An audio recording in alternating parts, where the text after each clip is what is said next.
Teachers, क्या हाल चाल। Welcome to my YouTube channel mathematics. I am Sumit Bansal. I hope you all are doing absolutely fine. Thank you very much for your love and support. आप लोगों ने बहुत अच्छा response दिया है। हर बार मैं आपको कहता हूँ I am very grateful to you guys. So without any further delay let's come to the point. हमारा चैप्टर चल रहा है बहुत ही शानदार चैप्टर। हम डिस्कस कर रहे हैं 5, ठीक है। क्लास नंबर है ये आपकी 11 क्लासेस मैं आपको ऑलरेडी दे चुका हूँ। इस चैप्टर की ये लास्ट क्लास है। इसके बाद हमारा नया स्टार्ट हो जाएगा कॉन्सेप्ट RSCERT हम करेंगे, ठीक है। Leadership style in education management हम पढ़ रहे हैं, यानी कि शैक्षिक प्रबंधन में नेतृत्व की क्या क्या शैलियां हैं, ठीक है। क्या कह रहा है 31st क्वेश्चन। 30 क्वेश्चन ऑलरेडी मैं आपको दे चुका हूँ लास्ट वीडियो में। इसमें देखते हैं क्या कह रहा है। सीखने के लिए नेतृत्व की प्रमुख विशेषताओं में कौन सा शामिल नहीं है। तो आपसे यहाँ पे पूछा है कौन सा शामिल नहीं है, ठीक है। इस चीज का ध्यान देना, इस नहीं पे ध्यान देना, कौन सा शामिल नहीं है। तो पहला ऑप्शन मुझे कह रहे हैं निर्देशात्मक नेतृत्व। तो निर्देशात्मक नेतृत्व तो इसकी विशेषता होती है, हमें बताना है कौन सा नहीं है। परिवर्तनकारी नेतृत्व ये भी होता है, वितरित नेतृत्व भी आपको बताया था। निरंकुश नेतृत्व एक ऐसा है जो आपकी विशेषता नहीं आएगी, ठीक है। नेतृत्व की अगर हम बात करें तो आपको पता है विशेषता के अंदर हम निरंकुश नेतृत्व को नहीं रख सकते। तो ये ऑप्शन आपका गलत है और जो गलत है वही आपका सही है। नेक्स्ट क्वेश्चन पे आते हैं 32। क्या कहना चाह रहा है 32 में। एक माध्यमिक विद्यालय नेतृत्वकर्ता की सबसे महत्वपूर्ण भूमिकाओं में से एक कौन सी है। तो देखो, आगे बढ़ने के लिए अवसरों का निर्माण करना, ठीक है, सही लग रहा है। अभी इसको रखते हैं, आगे देखते हैं। स्वयं शिक्षकों के सतत व्यावसायिक विकास का नेतृत्व करना। आपको लास्ट क्लास में भी ये मैंने बताया था, सबसे महत्वपूर्ण अगर हम बात करें तो आपका क्या होगा, स्वयं और बाकी शिक्षकों का व्यावसायिक विकास नेतृत्व करना। और इसके अलावा क्या क्या चीज हो सकती है, शैक्षिक विकास करना। कैसा विकास करना, शैक्षिक विकास करना, खुद का भी और बाकी टीचर्स का भी, है ना। साझा करना, शेयरिंग करना, सीखना, ठीक है। साझा सीखने के हिसाब से भी आप कह सकते हो, ये भी एक इसकी विशेषता महत्वपूर्ण भूमिकाओं में आएगा। बेसिकली आप ये कह सकते हो, ठीक है। व्यावसायिक, आप कह सकते हो कि विकास की व्यावसायिक। अब यहाँ व्यावसायिक से किसी को ये कंफ्यूजन नहीं होनी चाहिए कि भाई व्यावसायिक का मतलब ये है कि भाई कोई बिजनेस बना रहे हो। बिजनेस नहीं बना रहे हो आप एजुकेशन को, ऐसा मतलब नहीं है। हम यहाँ पे कहना चाह रहे हैं कि वोकेशनल जो डेवलपमेंट होती है उसकी हम बात करते हैं, कि व्यावसायिक विकास की संस्कृति को बढ़ावा देना, है ना। ये चीज इसमें आती है, तो इसको उसके साथ कंफ्यूज मत करना। संस्कृति को बढ़ावा देना, है ना। इसको इसके साथ कंफ्यूज मत करना है कि शिक्षा का व्यवसायीकरण किया जा रहा है, ये वो चीज नहीं है। इसका मतलब है कि आप जो है एजुकेशन प्रोवाइड कर रहे हो उसके अंदर व्यवसायिक एजुकेशन भी आपकी होनी चाहिए। वोकेशनल जिसको एजुकेशन अपने बोलते हैं, कि स्किल बेस्ड लर्निंग भी होनी चाहिए, ठीक है। तो ये सारी चीजें आपकी महत्वपूर्ण भूमिकाओं में आती है। शिक्षक को इनाम देना देखो हमेशा ही अच्छी बात नहीं है। इसमें फिर वो पार्शियलिटी वाली चीज आती है, किसी एक को आप ज्यादा फेवर कर रहे हो दूसरे को नहीं कर रहे, है ना। तो ये अच्छी टेक्निक में नहीं माना जाएगा। फिर एक स्वच्छ वातावरण बनाकर रखना अच्छी बात है, स्वच्छ वातावरण बना के रखना, आगे बढ़ने के लिए अवसरों का निर्माण करना। बट यहाँ पे इसने बोला क्या है, ये कह रहा है कि विद्यालय नेतृत्वकर्ता की महत्वपूर्ण भूमिकाओं में से एक है। तो महत्वपूर्ण भूमिका उसकी ये है, ठीक है ना। इस चीज का ध्यान रखना। तो ऑप्शन बी आपका यहाँ पे करेक्ट हो जाएगा, कोई इसमें डाउट आपको नहीं होना चाहिए। 33 नंबर पे आ जाते हैं। क्या पूछ रहा है, आधिकारिक शैली के अंतर्गत संप्रेषण किसमें होता है। देखो, मैंने आपको बताया था लास्ट क्लास में भी हमने ये डिस्कशन किया था। मैंने आपको कर्ट लेविन पढ़ाया था। क्या पढ़ाया था मैंने आपको, कर्ट लेविन। तो कर्ट लेविन के अनुसार आपका जो नेतृत्व की शैलियां होती है, किसकी शैलियां, नेतृत्व की शैलियां। तो कर्ट लेविन के अनुसार नेतृत्व की कितनी शैलियां होती है। जैसा कि मेरा तरीका होता है, बार बार मैं आपको रिपीट करके याद करवा दूंगा। जिसको नहीं पता ध्यान रखना, 3 टाइप की इसने शैलियां बताई थी। किन्होंने, कर्ट लेविन ने 3 प्रकार की आपकी शैलियां बताई है। सबसे पहली है एक तंत्रीय शैली। कैसी शैली है, एक तंत्रीय। फिर आपकी आ जाती है प्रजातांत्रिक। कौन सी आ जाती है, प्रजातांत्रिक। थर्ड आपकी आ जाती है अहस्तक्षेपी। कौन सी आ जाती है, हस्तक्षेपी नेतृत्व शैली। कौन कौन सी होती हैं इसमें, इनके अलावा क्या क्या नाम है। तो एक तंत्रीय का नाम याद रखेंगे हम, बहुत ही इंपॉर्टेंट है। इस नाम से भी आ जाता है कि इसको और क्या कहते हैं, आधिकारिक शैली कहते हैं, या इसको क्या कह सकते हैं, निरंकुश शैली बोल सकते हैं, या इसको कह सकते हैं सत्तावादी शैली, ठीक है। या इसको क्या कह सकते हैं हम, या इसको हम कह सकते हैं, एक मिनट, क्या बात, स्क्रॉल नहीं हो रहा। चलो कोई बात नहीं, यही लिख देता हूं मैं ना, एक सेकेंड रुको। हाँ जी, तो यहाँ स्पेस बना लिया हमने। या इसको कह सकते हैं हम निर्देशक नेतृत्व शैली। ठीक है, ऐसे ही प्रजातांत्रिक का आपको पता ही है, दूसरा नाम हम लिख सकते हैं लोकतांत्रिक नेतृत्व शैली। क्या लिख सकते हैं? लोकतांत्रिक नेतृत्व शैली, या भागीदारी शैली भी कह सकते हो। क्या कह सकते हो? भागीदारी शैली। प्रजातांत्रिक तो हो ही गई, भागीदारी हो गई, जनतंत्रीय भी बोल सकते हैं। ठीक है, ये सब आप पॉलिटी में भी पढ़ते हो, कोई इसमें आपको डाउट नहीं होना चाहिए। अहस्तक्षेपी शैली आपकी ज्यादा इंपॉर्टेंट मैंने बताई थी आपको। कैसे? यूज के हिसाब से नहीं, क्वेश्चन बनने के हिसाब से। इसको कहते हैं हम क्या? नियंत्रण विहीन नेतृत्व शैली। या इसका जो सबसे इंपॉर्टेंट नाम आता है वो है आपका लेसेज फेयर। कौन सा आता है? लेसेज फेयर नेतृत्व शैली, जो कि आपका इंपॉर्टेंट हो जाता है, मैंने आपको बताया भी था, है ना? ठीक है, अब इसके अंदर होता क्या क्या है उसकी बात करते हैं। एक तंत्रीय में जो लीडर है ना, वो सिर्फ निर्देश देगा लोगों को, वो अपने अधीनस्थों को निर्देश देगा, उनकी सलाह नहीं लेगा। लेकिन प्रजातांत्रिक में वो निर्देश तो देगा लेकिन उनसे सलाह भी लेगा, निर्देश देगा लेकिन उनसे सलाह भी लेगा। तो और अहस्तक्षेपी में आपको मैंने बताया था कि इसने निर्देश दे दिया ए को, बी को, ठीक है, सी को, लेकिन इसके बाद क्या होगा? इसके बाद ये होगा कि इसने निर्देश दे दिया तो ये जो है ना डिसीजन में ये क्या नहीं करता? भागीदारी उतनी नहीं लेता। तो निर्णय में आप लिख सकते हो कि जब डिसीजन लिया जाएगा, क्या लिया जाएगा? डिसीजन लिया जाएगा, तो उसमें भागीदारी कम रखता है। कौन कम रखता है भागीदारी? लीडर। तो जो लीडर है आपका, वो इसके अंदर भागीदारी थोड़ी सी कम रखता है। किसमें? अहस्तक्षेपी में। यानी वो हस्तक्षेप नहीं करता, उसने काम बोल दिया ए और बी को, अब ये आपस में अपनी सेटिंग करके काम कर देंगे। ठीक है, तो नियंत्रण विहीन शैली है कि कई कई बार अब आपस में अगर लोग बात करने लग गए अधीनस्थ, तो इनको तो ये हो जाएगा कि भाई हम ही राजा हैं, तो अपने हिसाब से ये लोग काम करेंगे। तो इस केस में कभी कभी ये कंट्रोल में नहीं रहती, नियंत्रण विहीन शैली हो जाती है। ठीक है, इसको लेसेज फेयर शैली भी कहते हैं, इस नाम से भी आता है। इसका बेसिकली मतलब होता है कि अधीनस्थों को खुला छोड़ देना। क्या छोड़ देना? खुला छोड़ दिया उनको। और ये शैली ऐसा नहीं है कि काम की नहीं है, बेकार है, ऐसा नहीं है। जब हम क्रिएटिव फील्ड की बात करते हैं तो वहां ये शैली इंपॉर्टेंट होती है, क्योंकि अगर आप उसमें बॉस बनने की, लीडर बनने की कोशिश करते हो, तो आप उसमें अपने आउटपुट देते हो कि भैया आपने मान लो जैसे एक कोई आर्टिस्ट है, आपने इससे कोई पेंटिंग बनवाई, ठीक है, इसने कलर किया रेड, आप आके अपनी क्रिएटिविटी झाड़ रहे हो कि भैया इसमें ब्लू करो, इसमें ये करो, तो ऐसे काम नहीं चलता। क्रिएटिव फील्ड में आर्टिस्ट को आपको फ्री छोड़ना पड़ता है, तो अहस्तक्षेपी शैली वहां काम आती है। खैर, इसको छोड़ते हैं। हमारा जो क्वेश्चन था यहाँ पे वो ये था, मार्गी पूछ रहे कितने मार्गीय होती है आधिकारिक शैली। तो सबसे पहले तो आधिकारिक शैली बोलते हैं एक तंत्रीय शैली को। जैसा कि आप देख सकते हो ये सिर्फ एक मार्गी है, लेकिन वहीं दूसरी तरफ प्रजातांत्रिक शैली जो है वो द्विमार्गी होती है ना। तो एक तांत्रिक जो है ये आपकी एक मार्गी होगी, एक तांत्रिक से याद रख सकते हो, एक मार्गी, है ना। प्रजातांत्रिक जो है आपकी ये हो जाएगी सर द्विमार्गी। क्या हो जाएगी? द्विमार्गी, ठीक है ना। तो यहां से आपका क्वेश्चन बन जाएगा। तो आधिकारिक शैली इसने पूछा था, आधिकारिक शैली आपकी होती है एक मार्गीय। कैसी होती है? एक मार्गीय। तो 33 का ऑप्शन आपका सी करेक्ट हो जाएगा। किसी को कोई डाउट इसमें? चलें आगे। हाँ जी, 34 नंबर क्वेश्चन हमसे क्या पूछ रहा है? 34 में कह रहा है किसी भी संगठन के कार्य संचालन के लिए सर्वप्रथम किसकी आवश्यकता होती है? तो सर्वप्रथम हमें नेतृत्व की आवश्यकता होती है। इसमें तो कोई डाउट आपको होना ही नहीं चाहिए, स्ट्रेट फॉरवर्ड सीधा सा क्वेश्चन है। ठीक है, नेक्स्ट क्वेश्चन पे चलते हैं। नेक्स्ट है हमारा 35। क्या पूछ रहा है इसमें? कह रहा है कि नेतृत्व की जो शैली है वो इनमें से कौन सी है? तो मैं अभी आपको बता के हटाऊं, अहस्तक्षेपी नेतृत्व शैली होती है, लोकतांत्रिक होती है, एक तंत्रीय होती है। तो उपरोक्त सभी हमारा यहाँ करेक्ट हो जाएगा, क्योंकि ये सभी जो है नेतृत्व की शैलियां हैं।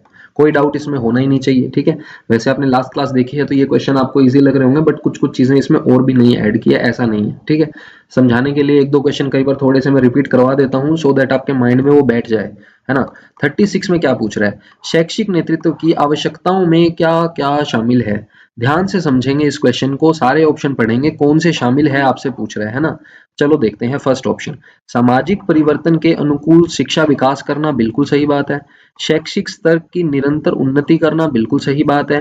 नियोजन व्यवस्था तथा संलग्नता की सफलता, बिल्कुल सही बात है। तो इसका मतलब आपके सभी कथन सही हैं, उपयुक्त सभी कथन सही हैं, किसी को कोई डाउट नहीं होना चाहिए इसमें। 37 नंबर में आपसे क्या पूछ रहा है? 37 में बोल रहा है नेतृत्व की व्यवहार शैली का सर्वप्रथम वर्णन 1947 में मैक्स वेबर द्वारा किया गया। इस शैली का पुनः 1981 में किसके द्वारा विश्लेषण किया गया? ठीक है, चलो थोड़ा सा मैं आपको डिटेल में यहाँ बताता हूँ, हालांकि मैं आपको पहले भी समझा चुका हूँ, बट थोड़ा सा और एक बार डिस्कस करते हैं, है ना। आपको चीजें और क्लियर हो जाएगी। देखो ध्यान से समझना इस चीज को। सबसे पहला आपको इसमें ये समझना है कि ये जो शैली की अपने बात कर रहे हैं, व्यवहारिक शैली, इसके अलावा कौन सी शैली है, किसमें हमने पढ़ा था? देखो कर्ट लेविन मैं आपको ऑलरेडी बता चुका हूँ, कर्ट लेविन मैंने आपको अभी ऊपर पढ़ाया है, जिसके मैंने आपको 3 शैलियां बताई, कौन सी, एक तंत्रीय, प्रजातांत्रिक और अहस्तक्षेपी, जिसको लेसेस फेयर बोलते हैं ना। अब हम पढ़ने जा रहे हैं लिपम, जेम्स एम लिफन। लिफन कह देते हैं, लिप हम बोल देते हैं, लिफन बोल देते हैं, जैसे आपको अच्छा लगे आप बोल सकते हो, कोई ऐसी खास बात नहीं है, ठीक है। तो इन्होंने क्या बोला, इन्होंने नेतृत्व की 3 शैलियां बताई सर। कितनी शैलियां बताई? 3। सबसे पहली है आदर्श मूलक शैली। क्या है? आदर्श मूलक शैली, ठीक है। सेकंड आपके पास आ जाता है कौन सा? व्यक्ति मूलक शैली। कौन सी बताई? व्यक्ति मूलक शैली। किसने बताई? जेम्स एम लिफन ने। थर्ड आपकी आ जाती है व्यवहारी शैली। कौन सी आ जाती है? व्यवहारी शैली। तो ये 3 शैलियां बताई, जिनके नेम मैंने आपको बताए थे। आदर्श मूलक को आप क्या बोल सकते हो? आदर्श मूलक होता है आपका नॉर्मेटिव, ठीक है। जो इंग्लिश मीडियम के हैं उनके लिए बता देता हूं, नॉर्मेटिव स्टाइल। शैली का मतलब हो जाता है स्टाइल। तो normative style is given by whom? James M Lipham, ठीक है। तो ये आपका हो गया स्टाइल, नॉर्मेटिव स्टाइल। व्यक्ति मूलक शैली आपकी क्या हो जाएगी? व्यक्ति मूलक यानी पर्सनल, ठीक है, पर्सनल स्टाइल, ठीक है। लास्ट व्यवहारी शैली आपका क्या हो जाएगा? ट्रांजैक्शनल। व्यवहारी मतलब ट्रांजैक्शनल, ट्रांजैक्शनल स्टाइल, ये आपका इसमें हो जाएगा, ठीक है। होता क्या क्या है इनमें उसकी बात करते हैं। आदर्श मूलक शैली जो है आपकी, इसमें उन्होंने क्या बात की? आदर्श मूलक का मतलब, इनमें 2 चीजें आपको ध्यान रखनी है। आदर्श मूलक जो है ये भूमिका के सिद्धांत पर आधारित है। किस पर आधारित है? भूमिका सिद्धांत से प्रभावित है, आप ये कह सकते हो। किस सिद्धांत से प्रभावित है? भूमिका सिद्धांत पे। किसकी भूमिका? किसकी भूमिका की हम बात कर रहे हैं? संगठन की। कि संगठन की अपेक्षाओं को पूरा करना है। इसमें जोर दिया जाता है कि संगठन की जो अपेक्षाएं हैं उनको आप पूरा करो। जो आपके लोग हैं संगठन में काम करने वाले, उनको चाहे प्रेशराइज करना पड़े, चाहे आपको बुला के काम करवाना पड़े, संगठन की जो नीड्स हैं, जो ऑर्गेनाइजेशन आपकी है, ऑर्गेनाइजेशन की जो जो नीड्स हैं वो आप अपने एम्प्लॉइज से पूरी करवाते हो। कि आपके स्कूल में उसकी डिमांड क्या है, वो आप अपने टीचर से काम करवाओगे ही करवाओगे, चाहे आपको उसके लिए कोई भी तरीका अपनाना पड़े। व्यक्ति मूलक शैली क्या होती है? थोड़ी सी ज्यादा व्यक्तियों पर ये क्या करती है? ध्यान देती है, आप ये कह सकते हो। व्यक्तिगत अपेक्षाओं पर ध्यान दिया जाता है। किस पर ध्यान दिया जाता है? व्यक्तिगत अपेक्षाओं पर। कि आपके अगर स्कूल के पर्सपेक्टिव में बात करें तो व्यक्तिगत अपेक्षाओं का ध्यान रखा जाता है इसमें, है ना। क्या मतलब हुआ? इसका मतलब सर ये हुआ कि जैसे आपके स्कूल में जो आपका स्टाफ है, जो आपने टीम बनाई है एज ए प्रिंसिपल, प्रधानाध्यापक के तौर पर, ठीक है, या आप इंचार्ज भी हो, लीडर आप हो वहां पे, तो आप क्या करोगे? उन सभी के हितों का ध्यान रखोगे, उनसे पूछोगे कि सर आपको क्या दिक्कत है, उनका निवारण करेंगे। तो उससे क्या होगा? व्यक्तिगत अपेक्षाओं का जब ध्यान रखा जाएगा तो एट द एंड इवेंचुअली संगठन अपने आप अच्छा करेगा, है ना। सभी लोग अगर किसी संस्था में खुश हैं, चाहे वो स्कूल के अलावा भी कोई कंपनी भी है, अगर वहां का वर्क प्लेस कल्चर अच्छा है तो संगठन का अपने आप ग्रो होता है ना। संगठन अपने आप अच्छा करेगा, संगठन का अपने आप भला होगा जब आप एक फैमिली की तरह सबको ट्रीट करोगे, है ना। तो ये हो जाती है आपकी व्यक्ति मूलक शैली। आदर्श मूलक में संगठन पे जोर दिया जाएगा, व्यक्तियों पे जोर नहीं दिया जाएगा, इस बात का ध्यान रखना। अच्छा, व्यवहारी शैली को मध्य मार्गी शैली भी बोल देते हैं, याद रखना। क्या बोल देते हैं? मध्य मार्गी शैली। किसको बोल देते हैं? व्यवहारी शैली को।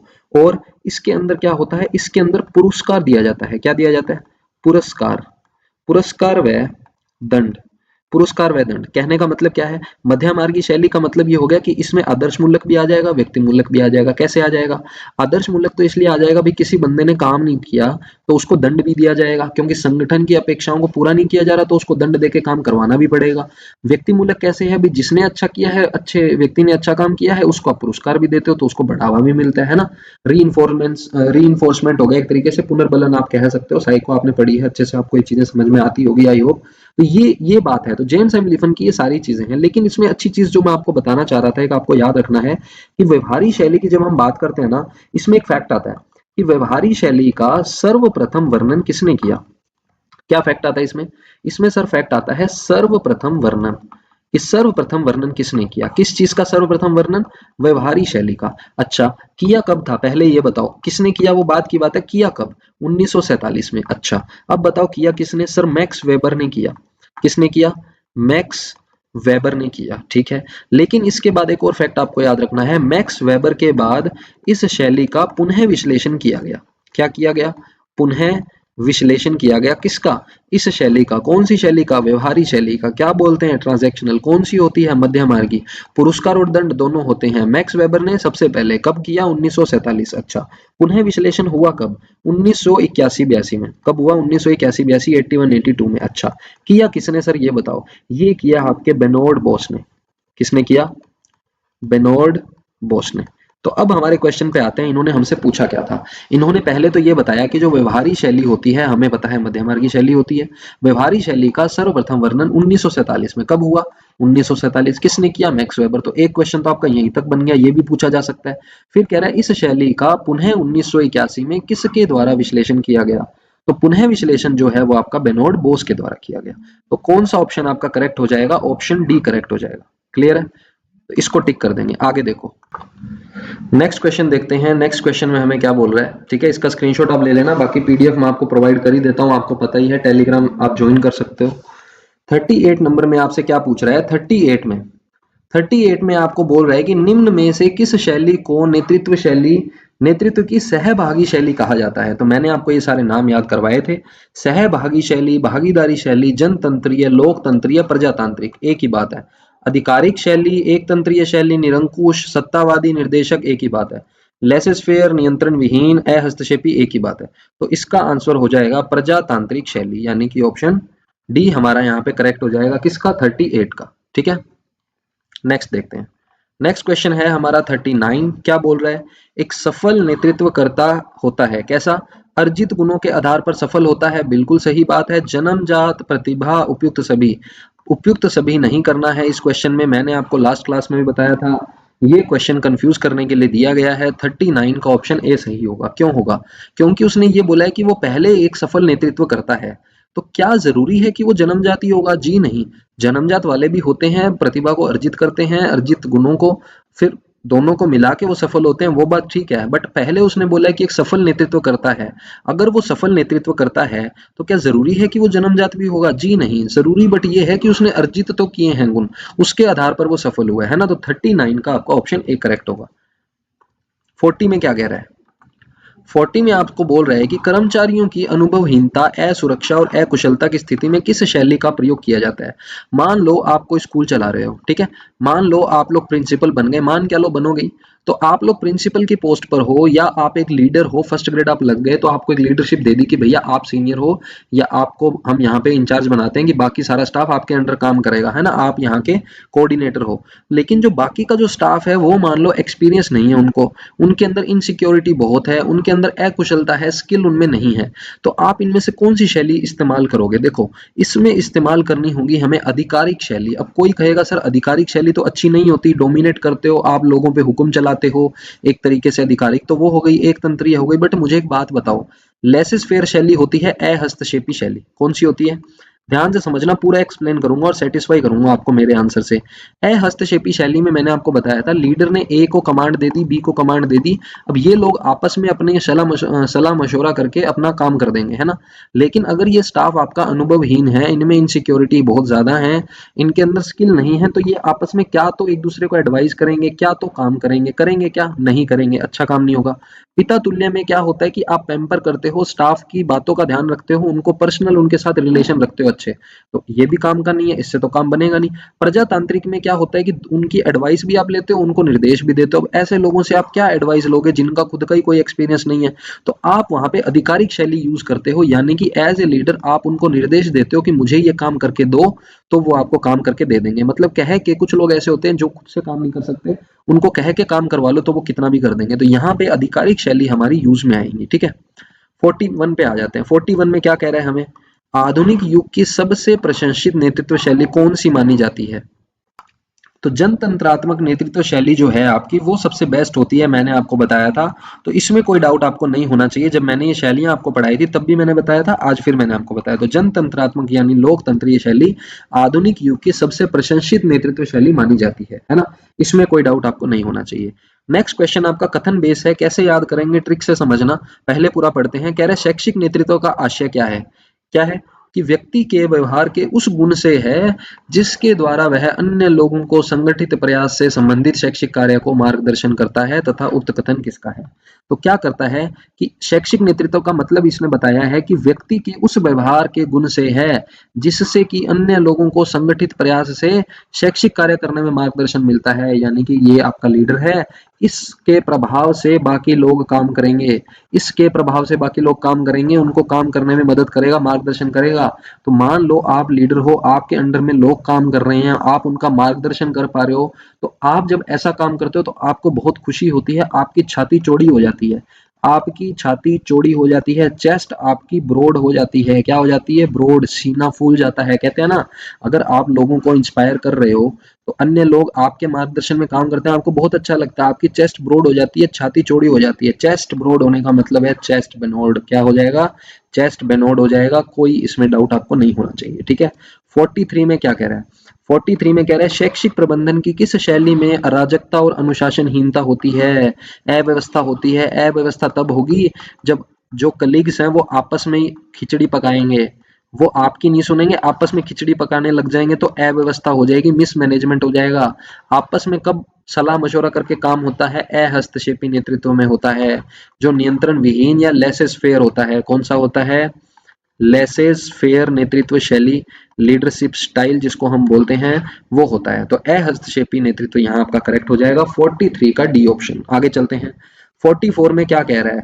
44 में कह रहा है कि माध्यमिक स्तर पर प्रभावी नेतृत्व का क्या लक्ष्य है? विद्यार्थी के बीच सीखने की क्षमता का विकास करना। बिल्कुल सही बात है। सभी विषयों का शिक्षण? जी नहीं, पॉसिबल नहीं है, हर सब्जेक्ट का आप कैसे करोगे। प्रभावी नेतृत्व का लक्ष्य पूछा है, सभी विषयों को पढ़ाना हमारा लक्ष्य नहीं है, आपका जो सब्जेक्ट है वही आप पढ़ाते हो। विद्यार्थियों के रटकर याद करवाने की वृद्धि? बिल्कुल नहीं। बोर्ड की परीक्षाओं में बेहतर परिणाम आना चाहिए, बट पहला लक्ष्य ये नहीं होता। ओवरऑल विकास करना हमारा लक्ष्य होता है, सर्वांगीण विकास करना, ठीक है। तो विद्यार्थियों के बीच सीखने की क्षमता का विकास करना हमारा पहला लक्ष्य है, ठीक है। आगे बढ़ते हैं 45 पे। 45 में हमें क्या कह रहा है? शिक्षक नेतृत्व का अर्थ क्या नहीं है?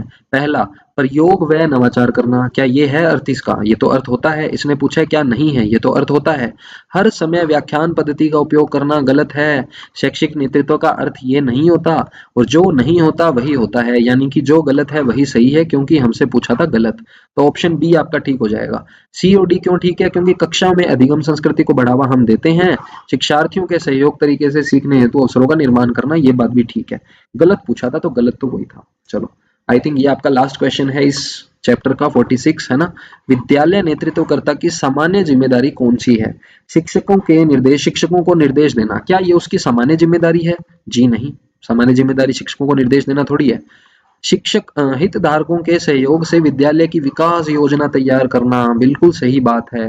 हितधारक जो होंगे उनके सहयोग से आप विद्यालय के विकास की योजनाएं तैयार करते हो, ये आपकी सामान्य जिम्मेदारी है, आपकी जनरल रिस्पॉन्सिबिलिटी है एज ए लीडर, ठीक है। स्टाफ के साथ हर रोज बैठ के आयोजित करना। क्यों भाई, क्यों तंग करना है किसी को? जाने दो घर पे टाइम से। हर रोज बैठ के आयोजित करने से कुछ नहीं होगा। अनुशासन बनाना अच्छी बात है, बट केवल अनुशासन बनानी आपकी सामान्य जिम्मेदारी नहीं है। सामान्य जिम्मेदारी है विकास की ओर लेकर चलना, योजनाएं बनाना उसके लिए, है ना। तो ऑप्शन बी आपका करेक्ट हो जाएगा। आगे तो आगे कुछ है नहीं, तो इतने ही क्वेश्चन हमारे हैं इस चैप्टर के। आई थिंक आपको बहुत अच्छी ये वीडियोस लग रही हैं, बहुत क्वालिटी कंटेंट आपको प्रोवाइड कर रहा हूँ। Thank you very much for watching. अगर आपको वीडियो अच्छी लग रही हो तो देखो, लाइक शेयर करने से कोई ऐसा नहीं है मेरे को लाखों रुपए मिल जाएंगे। आप लोग लाइक शेयर कमेंट करते हो तो मुझे भी पता चलता है कि मेरे कंटेंट की क्वालिटी मैं कैसी दे रहा हूँ, और मोटिवेशन मिलता है। हर किसी के कमेंट का मैं रिप्लाई करने की कोशिश करता हूँ, आप सबको पता है, डिले हो जाए बट रिप्लाई सबका देता हूँ मैं। कोई भी आपकी क्वेरी हो, कोई भी आपके डाउट्स हो, आप मुझसे शेयर करो, ठीक है। और कमेंट करके मुझे जरूर बताओ आपको वीडियोस कैसे लग रही है, मुझे इससे मोटिवेशन मिलता है। और कुछ नहीं है, और कुछ नहीं है। मैं हूँ, जो भी पीडीएफ तैयार हो रही है, इतना काम होता है, ठीक है। आपको पता है इतना हेक्टिक शेड्यूल में आपके लिए काम कर रहा हूँ, फ्री में आपको ये सारी चीजें प्रोवाइड कर रहा हूँ। अगर आपको लग रहा है कि हाँ भाई ठीक है, मेहनत है अच्छी, आपको भी कंटेंट मिल रहा है, आपका क्वालिटी टाइम स्पेंड कर रहे हो आप यहाँ पे, तो आपको कुछ सीखने को मिल रहा है, तो आप मेरे लिए कुछ करना चाहो तो एक चीज जरूर करना, व्हाट्सएप के ऊपर स्टेटस जरूर लगाना मेरी इन वीडियोस का। अगर आप कोई टेलीग्राम यूज कर रहे हो, कोई इंस्टा यूज कर रहे हो, स्नैपचैट वैपचैट जो भी आप यूज करते हो, जहां भी आप यूज करते हो, वहां मेरे स्टेटस और स्टोरी जरूर लगाना। मुझे टैग भी कर सकते हो आप, मैं आपकी पोस्ट को रीशेयर करूंगा, ठीक है। ज्यादा से ज्यादा ग्रुप्स में शेयर करो, बस इतना कर दो आप मेरे लिए, मैं आपसे कुछ नहीं चाहता। और बाकी अपना पढ़ते रहो, मिलते हैं नेक्स्ट क्लास में। Thank you very much.